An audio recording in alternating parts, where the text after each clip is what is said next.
My name is Peter, recovered alcoholic. Grateful to be alive and sober and part of a sacred place called Alcoholics Anonymous. And thank the group for having me back again, and Sheldon for the work he's doing, and Jimmy for the small talk before the meeting. It's actually quite relaxing, and which means I'm getting better. June 23rd, 1988 is when a loving God separated me from alcohol. I'm very grateful for this gift of sobriety. I'm very grateful to be a member of good standing in Alcoholics Anonymous. I've been around, I've seen a few birthdays in my life, not only belly button, but AA birthdays. And it's interesting, when I first got sober, I figured I'm in Alcoholics Anonymous, I'm going through the steps, and I'll be able to transcend life and walk on water soon, and there'll be no more issues or challenges or problems. And anyone's around a while know how delusional that is, because life's in session, whether I'm sober or not.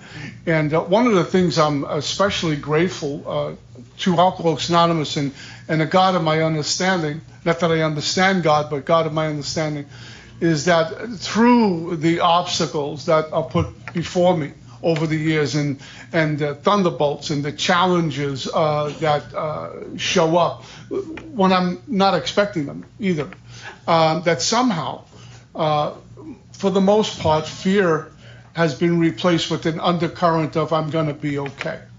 And I don't know how, and I don't know when, but I just know I'm going to be okay. Regardless of where I land, usually on my feet, thank you, God. So I'm very grateful for that. And it's really important for a new person to understand that life's going to happen. There'll be wonderful times, birth of children, a marriage, things like that, a new job and a new place to live. And sometimes the unexpected happens. We lose people we love, or sickness and things like that, and money gets bad and whatever it might be, but somehow we navigate through it. There's an author, Thomas Merton, he says, anxiety is spiritual insecurity. I remember that often when I'm getting that, I'm not trusting or relying upon God. I don't believe God's going to take me from where I am. One of the questions we want to ask ourselves is, do I want to get past here, wherever I might be on this journey? Now, have I been disciplined to a spiritual life or not? One thing about being on a spiritual path, that God will meet me on that journey at some point and continue to pave a road ahead of me. But, do I want to get past where I am? If I'm in bondage tonight, if you knew you are, and that's really okay, no shame in that. I remember when I was new, I wanted to convince the old timers that, I got 30 days and I'm just absolutely wonderful. And they knew I wasn't, because there was a lot of noise in the head still, a lot of pulling me in a million different directions. But do I want to get past here? If I'm in a place of feeling joyous, happy, and free, and I'm still traveling light, thank you, God, do I want to get past there? Nothing selfish about wanting to experience more of God, because the lighter I'm traveling, the better of service to God and others I am, the better connected I am with God. I got to take a look at, just to kind of hit first step for a little bit, is how far away I've gotten from step one. Now, if you ask me that question on any day, I'd say, well, no, I haven't gotten away from step one. I know I'm alcoholic, and I'll tell you all the things that needs to be done to combat alcoholism. But the only way to really see how far away I've gotten from alcohol, from step one, is based on what I'm doing. How many meetings am I making? Do I have a sponsor? Am I accountable to a sponsor? Do I call my sponsor? What am I doing with the sponsor? One sponsor is not my buddy. It can evolve into a friendship, but he's the teacher and I'm the student. What am I doing with step work? What does my prayer life look like? What does my life of meditation look like? Service to others. If you're here tonight, I think I said this last week, you got like 30 days, you can be of service to someone with 10 days. Start there. Get right in the game rather than waiting and waiting and waiting. And the sooner we start to walk through the steps, the freer we get. We'll be able to travel light and help others. But how far away from step one have I gotten? Do I want to get past where I currently am? I will also tell you that most of, I can't say everything, but most of what I share, I've been taught from a sponsor, other AA members, and learned. My own experience allows me to come here and talk to you experientially about my journey, not only with this fellowship and this book and the steps, but with God, a God personal to me. Some of the things that just come to me.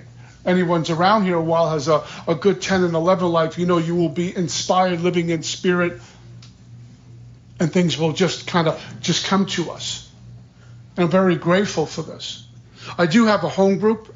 It's called No Problems, Just Solutions in Boca Raton. It's a new home group for me. I'm really excited about being there. I love what goes on before the meeting. I love what goes on after the meeting. And it's a big book study, so we can't get into too much trouble during the meeting. But it's great. There's a lot of music before and after the meeting, and that's the chatter of us. And what I really appreciate about this meeting is it ends at 8:30, and very often after 9 o'clock, there's a crowd of us hanging out. I miss those days. I miss the days of the meeting before the meeting after the meeting, and going to the diner. For some reason, I don't know, a lot in South Florida, I've been down here, we don't do diners like we do back home. I don't know what that's about. But I really enjoy that. I do have a sponsor. His name is Bob Zans, and he's out of St. Paul, Minnesota. And I sponsor about 11 men. Well, exactly 11 men. I know that for sure. And most of them know I'm their sponsor. So if you're around here a while, you'll get that joke. They know who their sponsor is. With step one, real quick. When I got to Alcoholics Anonymous in 1988, I had no clue about anything. And how could I accept what step one's telling me, what step two's telling me, a decision in 3, and the heavy lifting in 4 through 9, until I find what I have been doing is completely unacceptable? I don't need to start off, bursting into faith and trust. I need to get to a place where what I'm doing and what I've done is completely unacceptable, and the pain has gotten too great. Where do I go from here? And I walk into Alcoholics Anonymous after 7 treatment centers. I've had some experience with AA prior to 1988, but I was usually in the back of the room blind drunk and raising my hand and critiquing the entire room. And they just said, keep coming back. But I really didn't have a clue about anything. I didn't know who Bill and Bob was. I didn't know anything about the steps. I knew nothing about traditions. They were Latin to me. Never heard of the word concepts. Don't know what a home group is. Don't even know what to do with the sponsor. And they kept telling me to get a sponsor, but I don't know what this means. Does he own me now? Do I have to tell him everything, or can I just do like the street and tell you what I want to?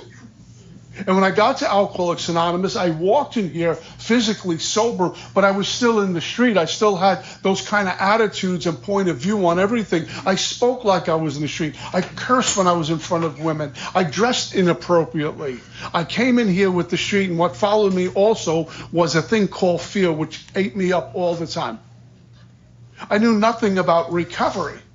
And we live life forward and understand it backwards. Yeah, and I'm very grateful for that. I'm glad I didn't come into Alcoholics Anonymous with any preconceived ideas, that I got some information, so now I'm in with the in crowd. Because information without transformation is useless. Knowledge received intellectually provides no nourishment for my soul. And what Alcoholics Anonymous for me is a soulful walk, and I need to get soul food.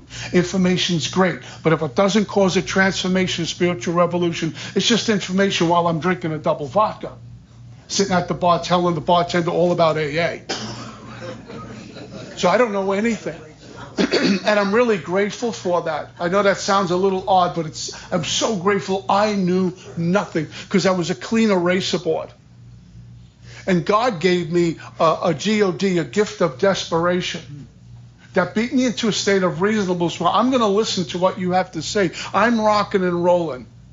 And I know this meeting ends at 8 o'clock or 9 o'clock or whatever time it was, and I have to go out there, and I don't know how I'm going to do. And I'm tossing and turning at night. I'm rocking and rolling with a lot of remorse and regrets and tons of fear about the future. I don't know what to do. So that kind of desperation, as uncomfortable as it was, would maybe go to a guy like Sheldon and say, Sheldon, how do I get through tonight? And he would say, go home, read the book, pray, and get to sleep. Okay, I'm doing it. I'm not negotiating on this. Because God gave me this desire, an honest desire to do anything, not to pick up the next drink, and that's what it was. I remember there was a young fella sitting with me one time, having a cup of coffee, and he says, what were like the first 6 months for you in sobriety? What was that like? And without missing a beat, what came out of my mouth was survival. I mean, that's what it came down to. I wasn't looking to be a popular guy or a speaker or any of that stuff. I wasn't thinking about working and getting married, none of those things. It was survival. How do I get through today without ruining my life again? Because I got a predator called the mind that pretties up a junkyard and wants me to get back to another drink. And it'll take me on a sex spree, a food spree, a gambling spree, a money spree, any kind of spree, and eventually shows up with whiskey, yeah? And what happened to me during my first year and change, actually a little longer than that, I started this eating disorder thing. And I wouldn't tell anyone about it. Because after 7 treatment centers, the only people I was exposed to who had eating disorders were women. They would come into our meeting from another ward because they were alcoholics also. So my mind interprets that as eating disorder is only a female issue, not a men issue. I'm not telling anyone I have a women's issue. I feel lousy enough about myself. They're going to think I'm a little weird. And I'm not trying to be disrespectful with that comment. It's where I was. And when the pain got great enough for that, I sat with the sponsor who I had at the time, and I said, here's what's going on. I'm binging and purging. I'm getting sick. Everyone could say, you're losing weight. What's going on with you? I'm running. I'm working out. And that's all I would do all night is force myself to vomit. I would look in a mirror and see this disgusting person. What it was I had a lot of residue out there still in my head. I didn't feel okay about being present. I didn't feel okay about being around you. I didn't feel okay. I was not okay. And I'm making meetings, 2 and 3 meetings a day. I'm learning the little AA lingos like first things first and I'm saying all this stuff, but inside I'm not okay. I'm a war zone. So when I can't be in this present moment, I need an outlet. I need to do something that's a cushion, a buffer between me and the planet. And I go on this food thing. I didn't know my sponsor at the time belonged to another fellowship. He took me with him, and they got me to go through the steps in that fellowship with a ton of prayer and outside help, and that's been arrested pretty much since that. But I know it's an issue. There's been plenty of times where I eat something, I don't feel good, and that voice says, just go do this. I know, because that'll lead to another day of doing it, another day of doing it, another day of doing it, because that's an issue for me. That's where I am in my first 6 months, 9 months, 1 year, year and a half. From outward appearances, I look sober, but inside I was not sober. I came in here with the street. And it's important for new folks to understand that. There's no shame in that. In fact, if you didn't come here with the street, I'd wonder if you're really an alcoholic. I didn't have a credit card or a cell phone when I got here. Well, we didn't have cell phones, but I definitely didn't have plastic. I had lint in my pocket. I had nothing. I was wearing my kid brother's clothes. I was living in Minnesota wearing my kid brother's clothes, and they didn't fit. But that's all I had. And I used to think about, one day I'm going to buy myself a watch. I love watches. I love watches and shoes. And one day I would see the speakers get up there, and they had a nice watch. It's one day, I'm going to get a job and buy myself a watch and a nice pair of shoes. That's where I was at. If I can only afford to buy myself a watch and a nice pair of shoes that fit me, I'll be okay. Maybe I can buy pants that aren't 2 sizes too small, and a shirt that fits, and a winter jacket because it's getting cold in Minnesota. It's wintertime. That's what I was looking for. It was survival. I remember I was living in a sober house in a town called Hastings, Minnesota, and I had no money. I couldn't find a job, and no money was coming from home. No one was bailing me out anymore. And I would steal sliced bread and peanut butter and jelly from a kid who was just got in there. He was like 19 years old. This kid bragged because I was hungry. And one day when I got a job, I went to pay him. I told him what I was doing. He said, I know. I didn't want to embarrass you by confronting. I know what you're doing. It's okay. And here was an 18-year-old kid reaching out to hand of AA to feed a guy who was 29, 28. That's Alcoholics Anonymous. I never forget that. And so God has put me on a path of looking out for folks who are less fortunate than me. So I can talk a lot about this book, but what does it look like going live? I know a lot of cats who can recite the book. They won't give the homeless $1 while they got 100 in their pocket. So, amen. Step one, where does it meet me now? In page 52, it talks about something called bedevilments. Bedevilment, again, when I got here, I went to the University of 86th Street. I'm not a well-educated guy. Hung out on street corners. That was my college. So bedevilments is, I don't know what bedevilments means. On page 52, it uses this fancy word called bedevilments. And before we had cell phones and laptops, we had a dictionary. Our sponsor go buy a dictionary and learn what these words mean. And bedevilments is something that torments, frustrates, and harasses me. Okay, now when I read page 52, I got an idea. It's called untreated alcoholism, meaning I'm in AA, I'm sober, I got all these things marinating in the pan. And it talks about having trouble with personal relationship, first step problem. Then they're talking about, hey, the wife and I had an argument, had a disagreement with a buddy of mine. Trouble in personal relationships, most of it is inward, not always outward. And I'm walking around with a lot of tension, a lot of noise, a lot of static about many people. Constant dialogue. I'm listening to the narrative all day long about these people and those people and that person and this person all day long. And maybe there's one or two on a hit parade that when I think of their name, my blood starts to boil. That's trouble in personal relationships. I'm sitting on the couch watching the TV with my kids and my wife, and my mind is about Joe or Mary. What they did last week or last year. Trouble in personal relationships. It's always there. Have you ever awakened first thing in the morning and you find yourself right in the middle of an argument with somebody? Yeah. Just open up your eyes. That son of a, I'll get them today. Your feet didn't even hit the ground yet. Sometimes I wake up with that, and that person died 20 years ago. I don't even know why I'm doing this. And that follows you. Trouble in personal relationships still means that I'm still operating out of brokenness. I'm still operating out of woundedness. And that manifests out to you, into what I do. I'm operating from that place that's not healed because I'm hiding it. How could it be healed? But there it is. And so that old stuff and that old brokenness, when I speak to you, I'm coming from there. When I speak to you, I'm coming from that same place. I'm not here. I'm not present. I'm not free. That's a problem. And that becomes paramount rather than God. I'd rather talk about those people who are giving me tension and all of my troubles rather than going to God and say, I need some help here. And getting on bended knees, say, God, mercy, please. Trouble in personal relationships. I get so wrapped up in that becomes my story, and my story becomes my life rather than the life God's willing to give me. I live my story with double-digit sobriety and Alcoholics Anonymous. This is my story. This is what happened. Oh, my God. You have no idea what it was like. I come from a dysfunctional family. We get out the violins because Joe's got 20 years sober. He's still there. What about the life, the abundant life God's feeding us? I can't see it. I can't hear it. I forfeit every invitation that God's putting before me because I'm consumed with me. Amen. Can't control my emotional nature, prey to misery and depression. First step stuff. I wake up in the morning and I knock over the coffee and I throw the cup across the room. It's going to be one of these days. It's 5 o'clock in the morning. I spill coffee. Wipe it up, get another cup. That sounds logical. But if I'm wrapped up in me and I'm really untreated, which means my life is unmanageable, which means I have some current agnosticism because I'm in self-reliance, I spill a cup of coffee, I throw it across the room. And I start to blame people. I was brought up wrong. That's why this happened. I'm full of fear. That's the thing that drives everything, by the way.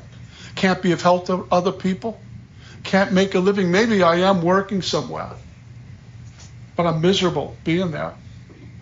Or maybe I enjoy my job, but if you ask my coworkers, they wish I quit. I'm not a good guy. Trouble. Or maybe I'm just sitting on the couch watching, reruns of some sitcom. I'm watching Seinfeld all day long, and I'm unemployed and can't pay my bills. But I know Bill Gates is going to call me and say, "You want to take over?" I know I'm going to hit the lottery. I know that. And I lay on the couch all day long. Can't make a living. A feeling of uselessness. Don't ask me to sponsor you. I don't want to. I don't. I just want to go to a meeting, sit in the back, and get out of here. Hope they don't ask me to read or speak. I have nothing to offer deep down inside. I have nothing to offer. Feeling of uselessness. That's an awful way to live. That's called bondage of self. bondage of self. I'm connected to self while I'm making meetings of Alcoholics Anonymous. I speak from experience. I'm not theorizing here. I've been in all of those places. In early recovery, I was the epitome of all of that. I had nothing. I was spiritually anemic. I was doughy with muscles. And I hit a bottom in Alcoholics Anonymous 6 months in AA, December 22nd, 1988. Almost 6 months to the day. I'm living in Minnesota, and I'm driving something called a rent-a-wreck. That's what they sold. Really cheap wrecks that you would drive around. And that's all I could afford. And it was like $10 a day or something. And I'm driving on this boulevard in somewhere in Minneapolis. And I just can't take this anymore. Christmas is a few days away. I have no money. I got no job. What am I doing driving this stupid car for? Why do I even need a car? Why am I even breathing? I'm going to get loaded. I have no girlfriend. There's no prospect. I got nothing. My family's still not talking to me. And here comes the voice. How about a drink? Just one drink. I mean, after all, you've been sober almost 6, just one drink. Take the edge off. It's Christmas.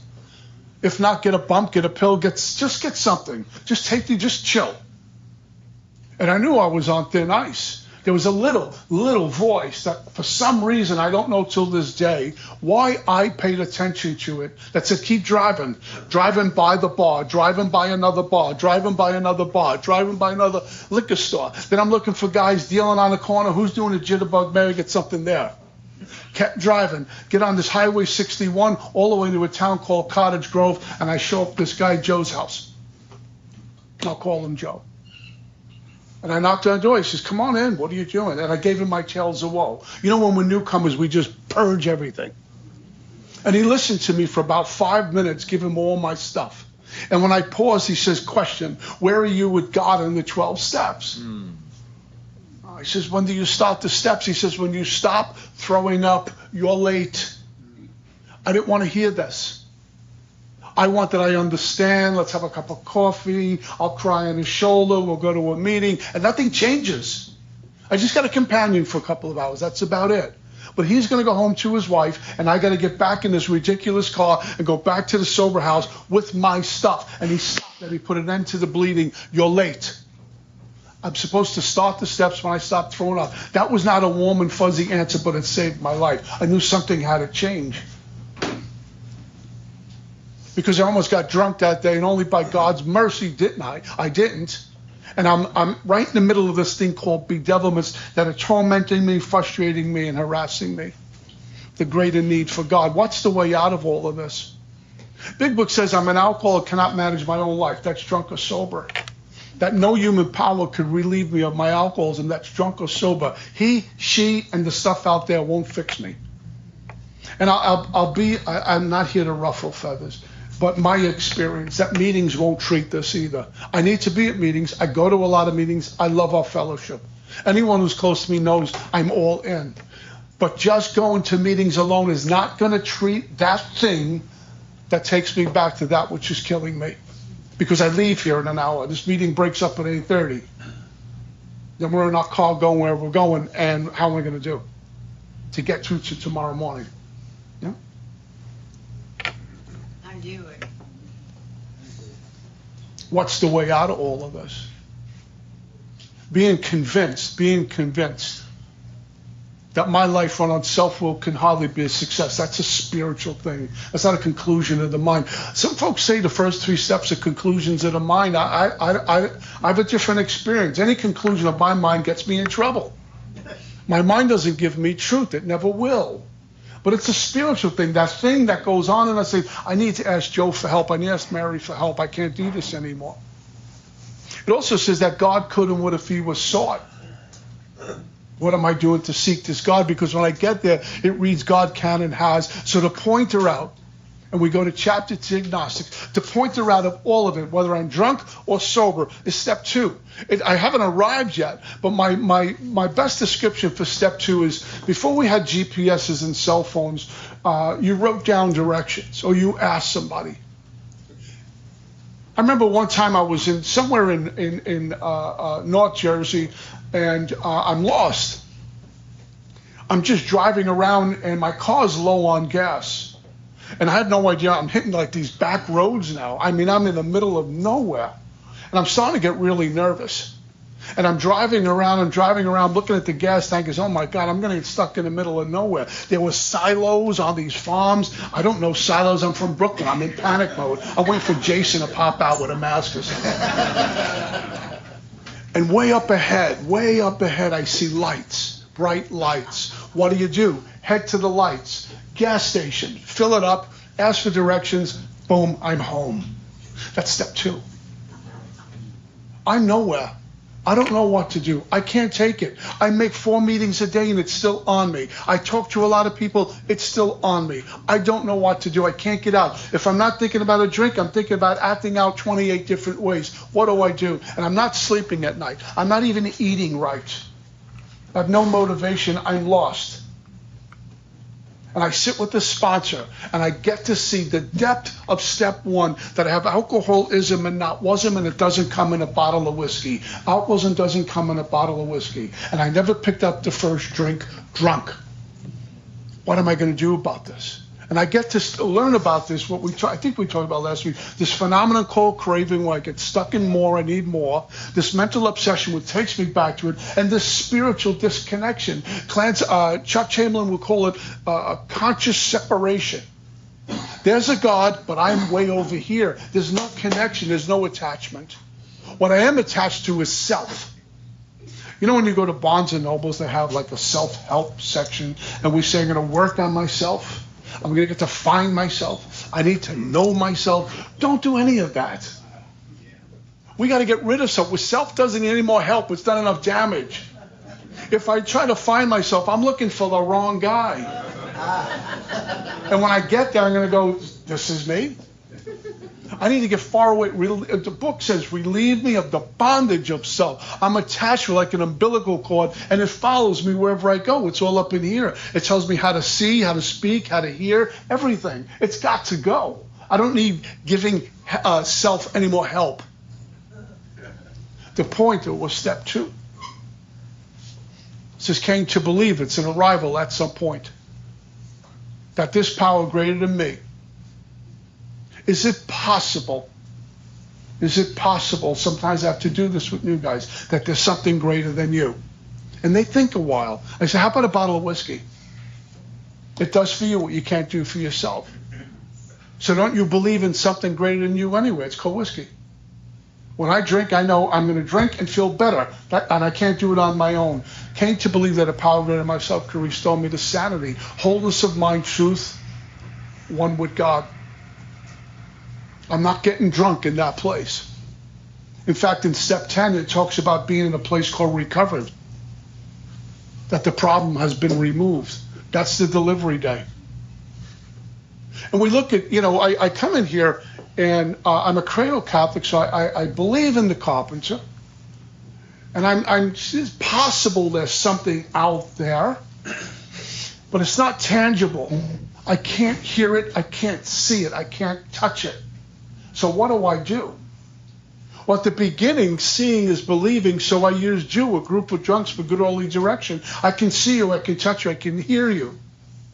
Seeing is believing. And something happens on this path where believing is seeing. In the material world, seeing is believing. In the spiritual world, believing is seeing. Scripture says, I walk by faith, not by sight. There's a shift that happens. We just know. If that's my bartender, I'm right in the middle of something important. So where do I go? Step 2 is to point her out. We look at chapter 2, Agnostics, and it tells me how to find God. So I show up, okay, what do? And my sponsor, says, use the group of drunks for good holy direction. You believe in that? Yeah, that's a starting point. Over and over and over again, our book talks about willingness. Am I willing to believe in you rather than me? Yes, I'm already on my way. I don't need to be a theologian. I don't need to quote scripture. I don't even need to know the book yet. But I'm willing to believe in something other than me, and it's my home group. Okay, we'll start there. What that mustard seed, I will find a God personal to me, which was always there. While I was drinking whiskey and smoking crack and shooting dope, I still had that God with me. I was just unconnected from it or disconnected. You know, sometimes when we go to a meeting and someone shares something, and we'll do this. The AA nod. Dauphine, not the Dauphine nod. That's more like this. We never hit the floor, Bob. You ever notice that? We all the way down and then back up again. It's unbelievable. Defy gravity. That thing we do in AA, with the head up and down when someone says something. Why do we do that? Identify. What is that? It's not a conclusion of the mind. That's the soul acknowledging what it always knew. That's why there's that yes. It clicks. It's not something I want to go share in another meeting. It's food for the soul. We just know it because the soul knew it all along. How do I touch that again? So my book says how to find God. How do I find God? It's not with him or her or the money. It might feel godly for a couple of hours. The money's going to feel really good for a little while. But even if I get all the money I need, I take me into a higher tax bracket, and it's not going to work out. I just have to lay aside old ideas about God. You know, the ones we grew up with, about this punishing God, this damning God, he's got a scorecard. You know, God's watching you, God's going to punish you. I was told that a million times. And quite frankly, I'm a Catholic, and I would hear some of the homilies when I was a kid, and I'm doomed. This loving God is awfully punitive. So that's what I came in with, if you will. Lay aside old ideas and express even a willingness to believe in a power greater than myself. Just lay aside. They don't even say, Pete, your old ideas about this punishing God are wrong. They don't do that. They just say push it aside. So if I buy a new book and I go home, my bookshelf, the top shelf is loaded up with books. All I do is take a couple, put them on the second shelf, and make room for the new book. That's all they tell me to do. Just lay it aside. Just push it aside. Based on what I've done, how's that working out for me? Not too good. So follow instructions. God will meet me. And where do I find this God? Right in here. It's not out there, but it's right in here. The last place I would think to look is deep down in my soul. It's God's DNA. We all got it. We can deny it all we want, but it's there.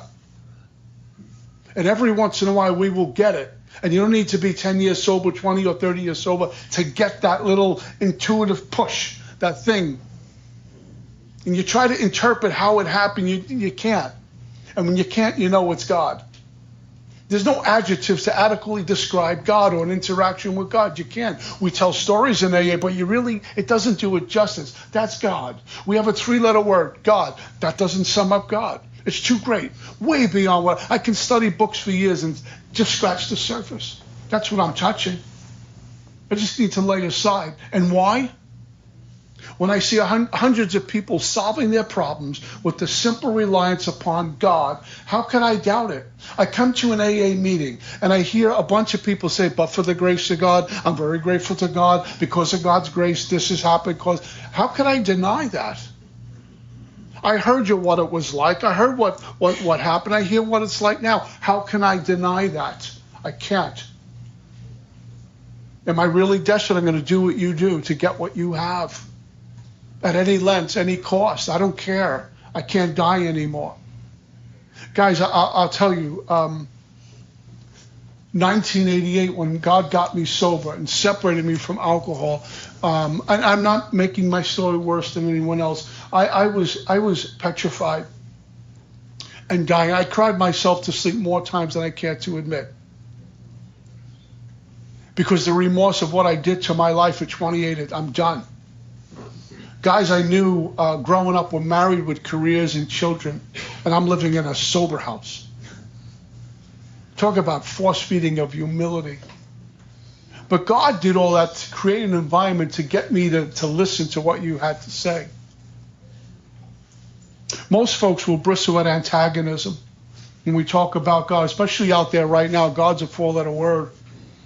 But when I'm in a place of desperation, I'm going to listen. What do you got? I was attracted to men and women who talked about God and the solution to this pointer out of all of this madness that I've been living in, drunk and sober, because alcoholism doesn't come in a bottle of whiskey. I'm sitting in AA meetings, rock and roll. How do I get out of this?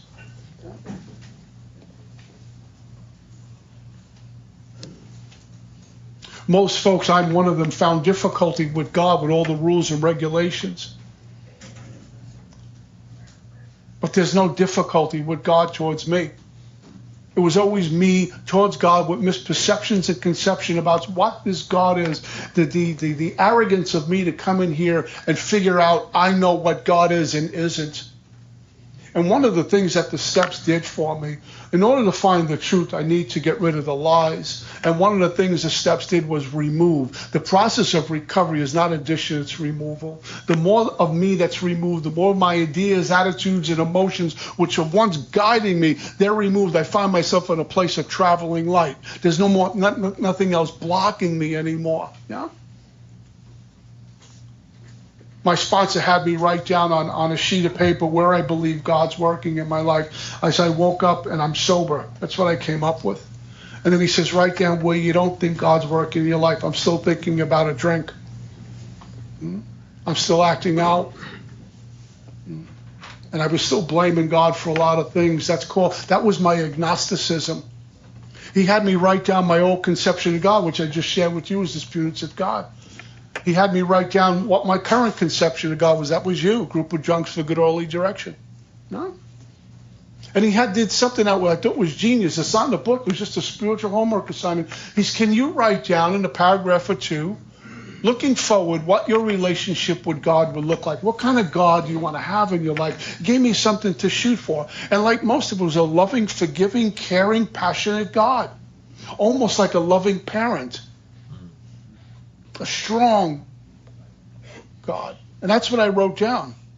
You know what the steps did for me over the years? I started here as a cradle Catholic and a fall down drunk, and I take this detour, go all the way around, and I land exactly where I started with a new set of ideas, a new conceptions, and a new attitude, and a new relationship with this power called God. And the great thing is, I'm here to tell a newcomer, and most folks in this room will back me up on this with the steps. I don't think about drinking anymore. Talking about miracle. That's all I can think about. I count the money in my pocket by what I can go get. Food, 15th on the list. Bathing, not on the list. Job, not on the list. I need liquor. I need whiskey. Now, that doesn't enter the realm of my life anymore, my thinking. It's been replaced by God. You get to a point where my story is boring. It's a bunch of reruns. I know what it's like. I lose interest in selfish things and gain interest in my fellows. I want to be involved in people's lives. I want to help them. I'm boring. My mind is boring. I know what it's going to do. It's a bad ending. I want to see something else. So I approach step 2 in a place of desperation. And we have this beautiful chapter called Chapter to the Agnostics, where they knew a guy like me was going to show up with a lot of static about this power called God and traveling really heavy. And what they do is they cut away all the fat by removing stuff. The other thing about recovery, and again for someone new, it is not linear, but more transformational. It's great to accumulate, 60 days and 1 year and 10 years and 15 years. Of course, it's wonderful, but I can't gauge my recovery on my length of time. I need to gauge it on what's transforming in my life. How much of the old stuff I've gotten rid of. And where I am currently, like tonight, where am I currently with God? What does second step mean to me tonight? What does my meditation life look like? Am I interested in helping people? Am I still consumed with me? Am I out there on self-will, self-reliance? That doesn't work. And the mind wants me to do that. Well, don't pray. You got it. You feel good. You got it. Let's get more comfortable. Seek comfort. After all, we are in a, we suffer enough. I need to be comfortable. And the things I'm seeking to be comfortable is another trip down the road of insanity, because the things I'm seeking to be comfortable with are the very things that are probably going to get me drunk. I need her. I need him. I need more of her. I need more of him. I need more money. I need another job. I need another car. I need another house. I need more stuff. I need more jewelry. Just make me, I want to be alone. I want to isolate and chill today. Now, all the things I think are going to make me comfortable, what they're doing, they're driving another brick between me and God. Thomas Merton says, forget seeking comfort, seek spiritual joy. It's unaffected by anything because it's God-given. Nothing beats God. God always wins. I don't care what's going on. We have a lot of problems in the world right now. It's grim. But my faith and dependence upon God, because he wins in the end. He always does. It's a great story. I'm here over 36 years. God's winning. How free do I want to be? How free do I want to be? I go to an ocean with a thimble. I come home with a thimble full of water.